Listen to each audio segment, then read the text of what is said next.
Hi guys, and welcome back to episode 7 of the Manta 400 replica rebuild.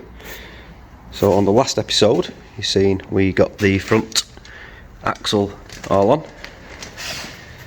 We've got the shockers on, springs and everything all seated correctly.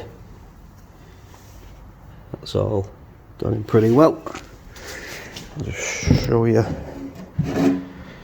Got the headlights mounted this morning.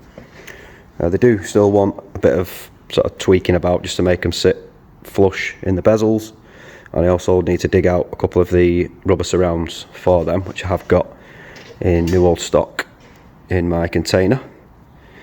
I have made a little bit of progress today, which I didn't video. I actually managed to get the rear axle under the car. I didn't video this because it was quite difficult. As you can see, I'm pretty tight for room here, so there wasn't really anywhere I could position the camera to show this happening. I have been struggling trying to get this under on my own as well, so I couldn't hold the phone at the same time. So I'll just lie down under here and give you a little look. So you seen last time we got the rear axle built and we got the discs, rear disc conversion on, the calipers and all that mounted. I've managed to get the shocks on, springs in, and the spring rubbers. I have rebuilt the torque tube and I've managed to get that hydro dipped. It's hard to see under here because it's pretty dark, but that is in the carbon fibre effect. Also did the rear diff pan in carbon fibre. Again, it's pretty difficult to see under here. Obviously I installed new bolts, new gaskets on there as well, and I also hydro dipped the axle cross member. That's also in carbon, and again it's very difficult to see under here. So that is now all installed. It is installed loosely for the time being. There is some more nuts and bolts that I need to send off to the zinc platers. There were a couple short that I'd sent off because all the nuts and bolts basically just came in boxes for this car, so it was just a case of all the nuts and bolts that was there I threw in a box, sent it to the zinc platers. But now I'm actually rebuilding this car. I'm finding there is a few bits and bobs missing, so I'm going to dig some more nuts and bolts out, send them off for zinc plating, and get them in the car. For example, these are not correct bolts. These are only 8.8s. Should really have 10.9s in here, so I need to get some of them sent away. This washer is not correct for the panhard rod, so I need to find a proper washer for that. But yeah, quite a bit of progress made there this morning. I've also, bear with me a sec, just pan this camera out a bit so we've got a little bit more focus on that. There we go. I've started to install the dash. This dashboard has been done in satin black.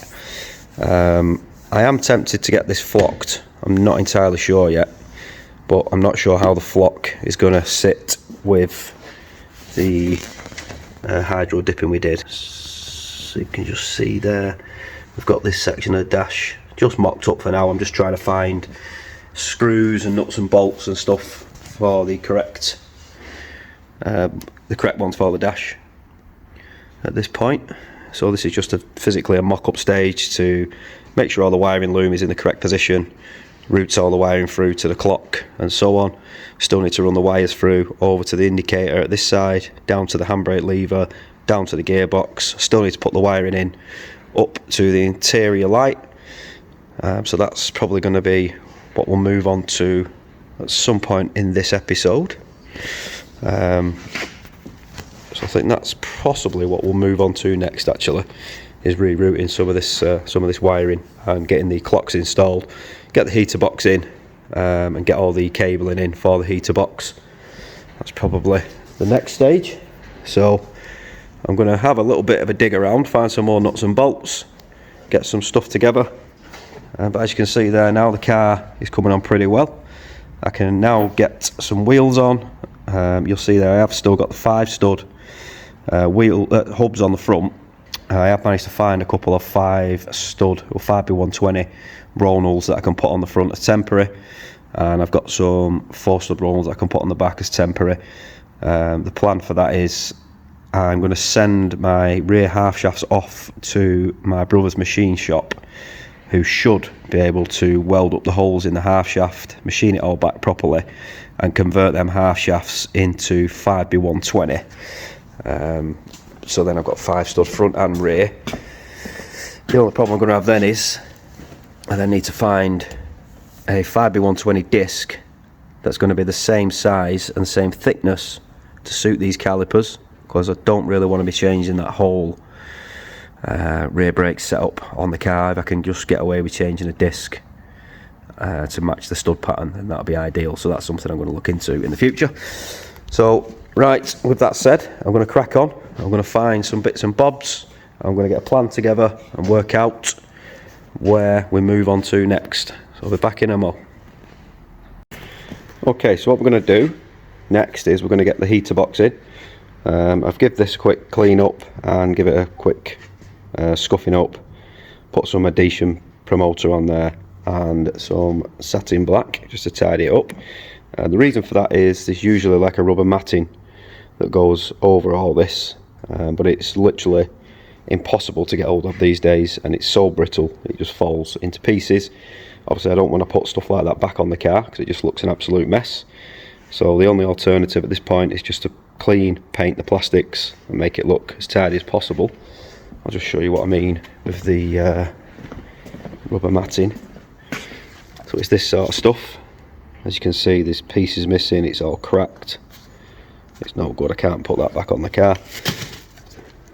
Same again here, it's just full of cracks and all sorts. This one again, that's the one that covers the heater box. This piece is missing. It's just an absolute mess. So that can't go back on.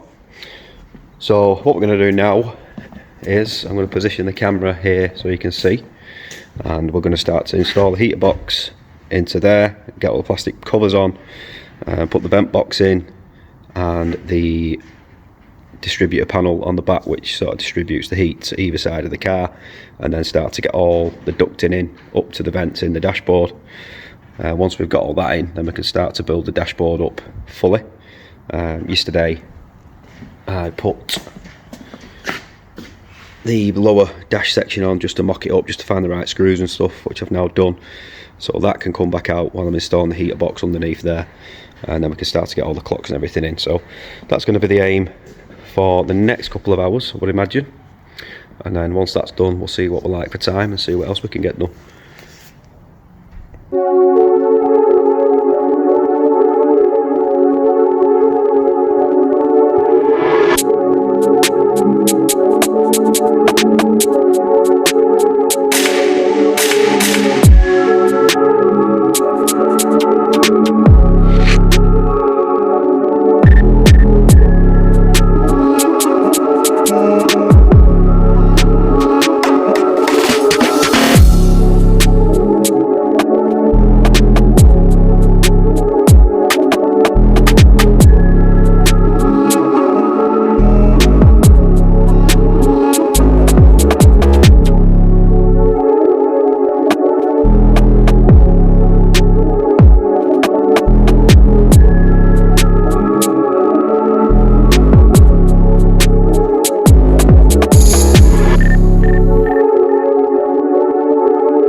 Right guys, so this is the start of another evening on the Manta 400 replica.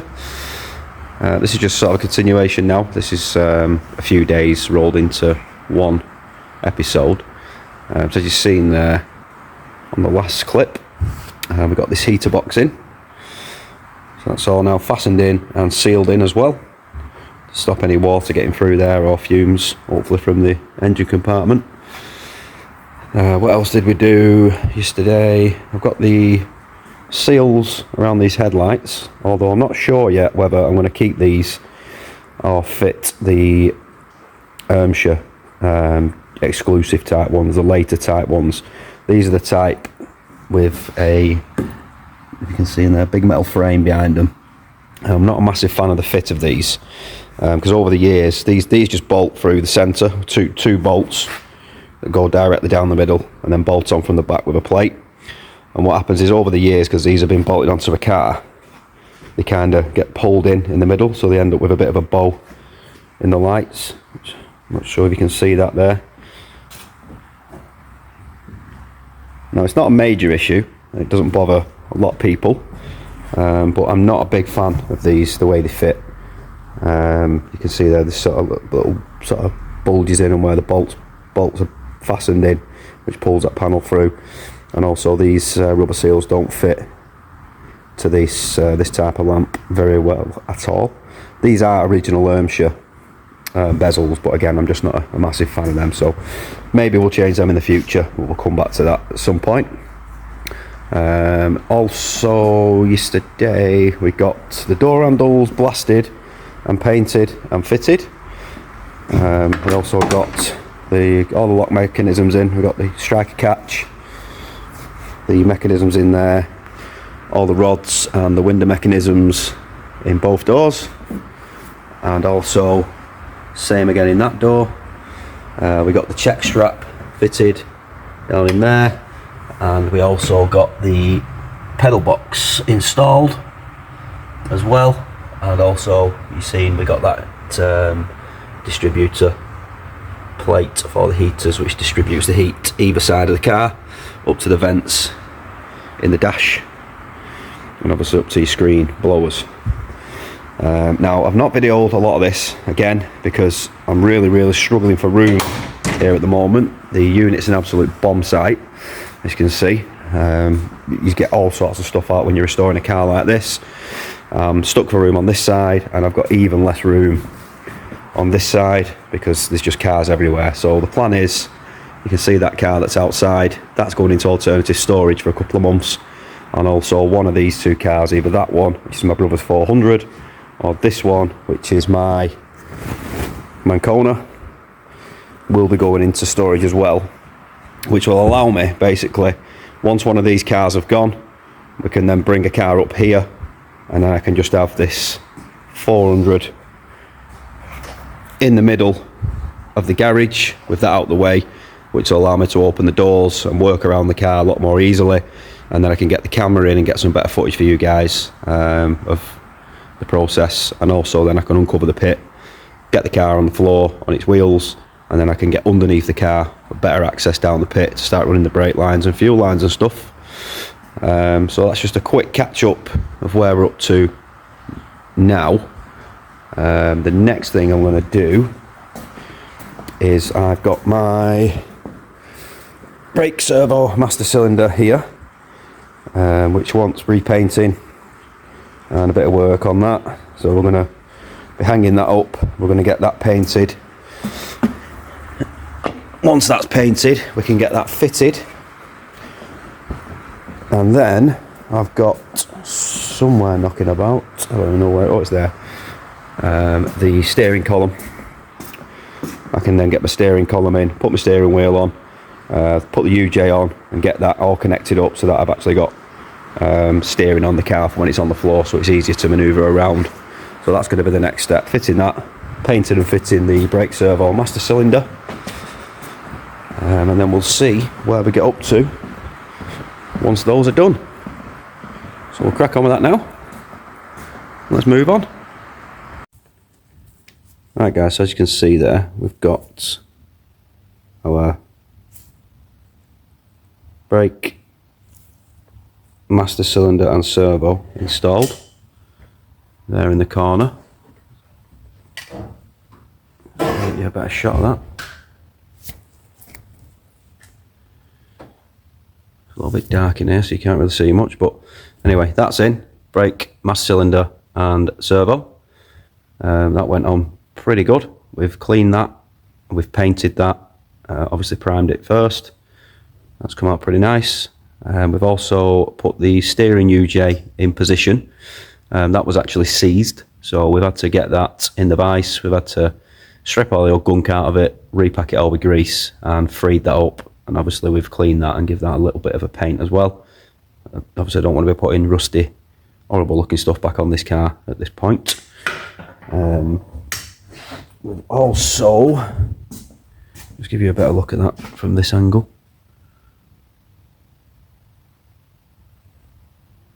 Really good.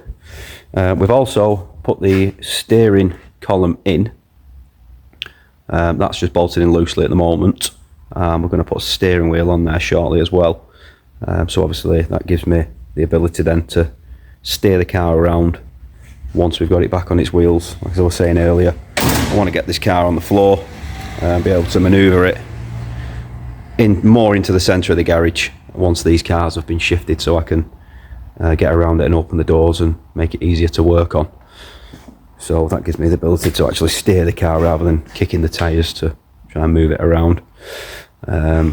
What we need to do next is I need to get the bolts into the steering UJ between the shafts here. There's 2 bolts. Now in these shafts they have little half moon cutouts where the bolts sort of position themselves into, and it stops this from moving around, stops it from being able to slide up and down that rod. Obviously you don't want that to detach if you're driving. Obviously that's not good. So these are the bolts we need. These are specific bolts. As you can see there, they've got the shank on. That shank actually sits into the half moon cutout on these steering shafts, which locks that into position. So we're going to get them in now. Also, as you see there, I'm actually using nylock nuts in this instance. From factory, these actually have like a crimped or a squashed end nut on them, not a nylock.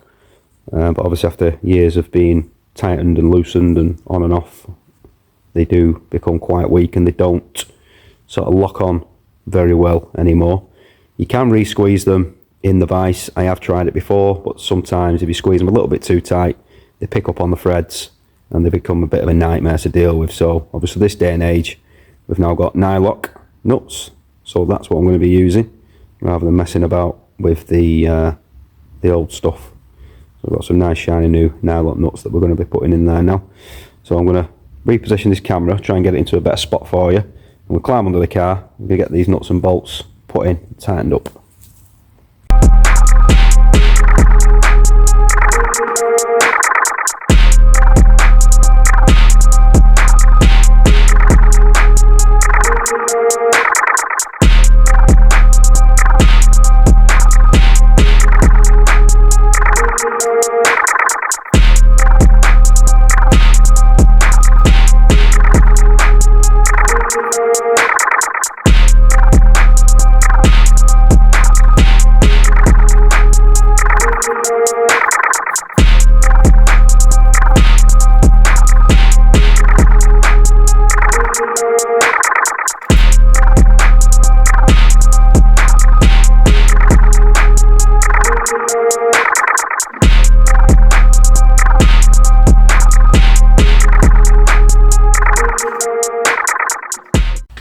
Okay, so we got that all bolted up.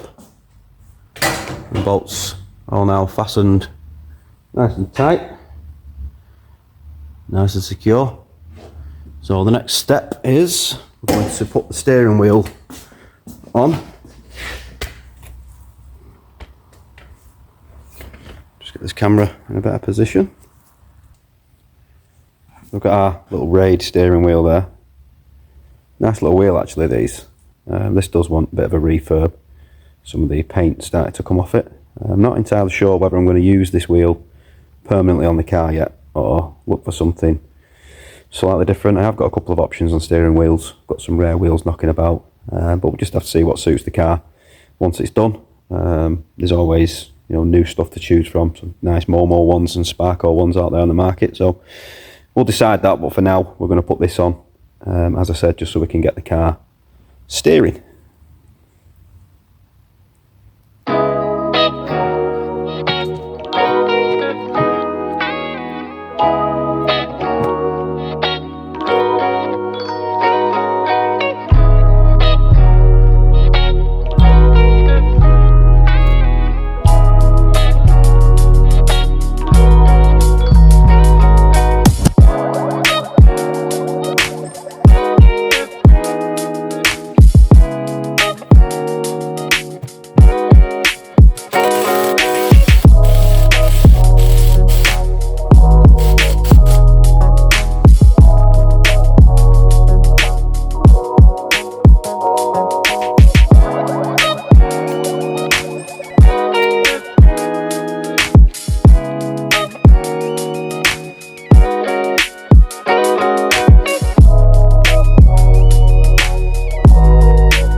Right, so we've got our clocks here.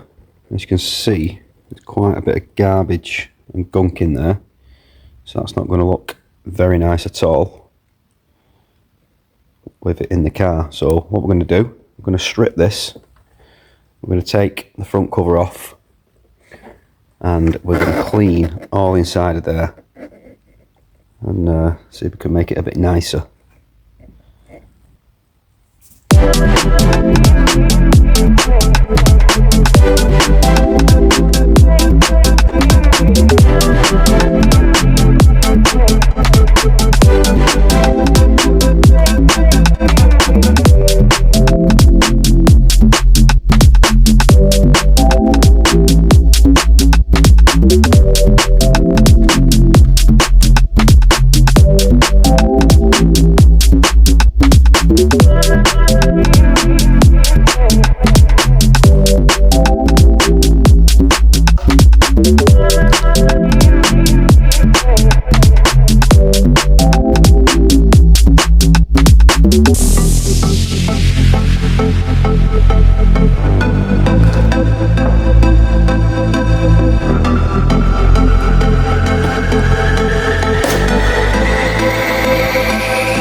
So there we have it, guys.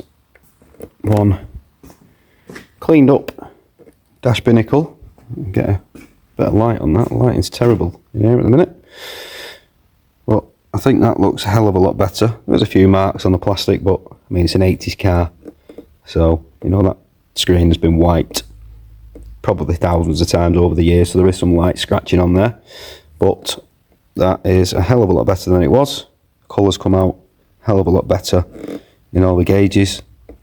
So what we're going to do next is get this fastened in the car and start putting on all the plugs and clips. I do need to route the speedo cable through as well yet. Now on these, there should be in there, where them 3 prongs are, what's called a voltage regulator, and that regulates the voltage for the likes of your temp sensor, your voltmeter, and all them gauges there.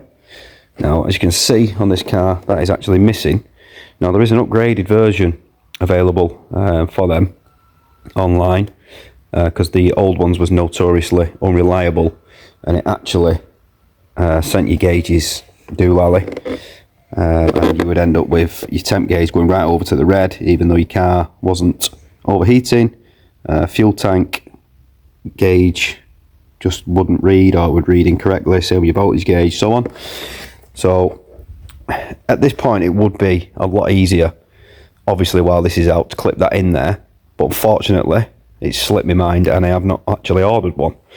So I'm going to get one of them ordered tonight, but I can access that while the binnacle's in. It is possible to get your hand up the back of the dash there. It's not quite as easy, but again, I don't want that holding the build up. Now there's no seats in this car, as you know, so it's a lot easier for me to lie down on the floor and get my hand up the back of the dash to plug that in at a later date once it arrives. So we're going to crack on anyway, and we're going to get that dash binnacle installed and wired up.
Right, so we've got our clocks in there on the binnacle. Look a hell of a lot cleaner than they did. We also fitted the speedo cable and all the wires to the back of here for the headlight switch, fog light switch, and all that sort of stuff. There's a couple of wires down here yet that need connecting up. There is another panel that goes under here with the rear screen, heater, and the fan switch, the blower switch, or the heater motor. So that's what these are for. One thing you've got to watch out for on these dashes is this ribbon cable. As you push up under here, you look, just underneath there, you can see these are actually your dash lights. Now I'm going to change them bulbs for LED ones because these are absolutely crap. Also they have like a little paper cover in there and it just makes the lights really dull, so we're going to remove that piece of paper and we're going to fit LED lights, which will make the dash lights a hell of a lot brighter. You've just got to make sure, obviously, as you push these, you can see through that hole there, as you push these back in to position, it can be a bit finicky, so it slots in there like that, and as you clip them back in, you've got to make sure that those prongs are actually sat on the two copper tracks inside that ribbon there. They can be a bit of a faff, these, so we'll test these and make sure them are working before we put the whole dash back together, because I've had this in the past where we've put these together and then the dash lights haven't worked and we've got to take it all apart again, so we don't want to be doing that. So I think, guys, I'm going to leave this episode here. We've covered quite a lot in this episode. I know there wasn't really much filming of the actual fitting of certain parts, but again, as I said, it's really tight for room around here. So as you can imagine, it is pretty difficult sometimes to get the camera in certain positions, and I'd spend more time repositioning the camera than actually getting work done. So I'm just trying to get this done, you know, in a reasonable time frame, and also show you guys as much as I can whilst I'm doing it. So there will be some stages skipped here on the filming side, but I will give you as much information and I will do as much filming as physically possible. So that is all for this one. Quite a lot of work done there. It's looking more and more like a car by the day. I mean, this thing should be amazing when it's done. It looks really well, and the paint is really deep. It will be sent off for a full machine polish once it's all built. One thing I did realise actually is that the glass that we had for this car is actually pretty bad. So if you can see there, that's actually quite a large chip in the glass, so obviously I can't put that in because that's just going to ruin the car. And the other one, I'm not sure if you can see it, you're not going to be able to see it, but it's absolutely full of scratches. Some really deep scratches in this glass. It's just going to ruin the car, and there is a bit of welding spatter in there as well, which has melted to the glass. I have been through the trailer and I've dug some other glass out, which I had, but this is completely knackered as well, and some other bits and bobs that I've dug out that's just not suitable for this car. So I am going to have to go on a bit of a mission, digging stuff out, digging some glass out. Also, I don't appear to have any of this satin black aluminium trim that goes all the way around here. I've been through all the boxes now and I can't find any of that, so I've got to find some of that. That's probably going to be an absolute nightmare because this stuff is really hard to find. It gets bent and twisted, really hard to store. So I'm going to have a look and see what I can find for that. Also, I didn't get any keys for some reason with this car. I got the full lock set but can't find the keys, so I need to put a full lock set in this. Also, the boot lock that came with the car is incorrect. The one that goes inside the boot lid, which is this one, that's actually out of the hatchback tailgate, and you can tell that by the length of that rod.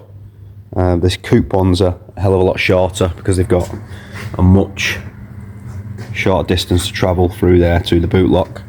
So you can imagine once that is in there, I mean, you can already see just how long that is. You know, bear in mind the boot catch butts up against the boot lid there, so that's way too long. I mean, you can cut these down and it can be used, and also the profile of the actual lock itself is slightly different between a coupe and a hatch. They are usable, but I don't have a key for it, so that may as well go in the bin. Also, the rear bumper, that is it's a 400 rear bumper, GC rear bumper. same thing. And what tends, the number plate actually goes in between the rear lights there.